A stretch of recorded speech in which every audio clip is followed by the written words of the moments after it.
一個動作係前後移動，比賽開始嘅時候可以行，行嘅時候前腳行先，後腳行後。做呢個動作係因為要保持距離，行嘅時候要進攻，行後係因為要防止俾對手擊中。第二個動作係弓步，弓步係劍擊裏面最核心、最重要嘅進攻步伐。佢決定咗攻擊嘅速度、距離同埋力量。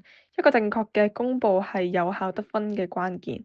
弓步係彈出去，唔係跳出去。咁佢有4個 check point，上身要保持挺直，手臂要完全伸直，前腳有90度，後腳都要完全伸直。咁重心需要傾前，但係唔好完全傾前。常見嘅錯誤有重心過低或者向前傾。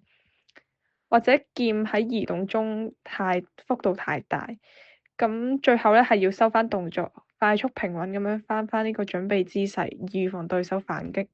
第三個動作係阻擋反擊。喺比賽嘅時候，當對手準備出劍嗰陣，留意對手嘅動作，例如隻手踢腿，代表住佢哋發動攻勢。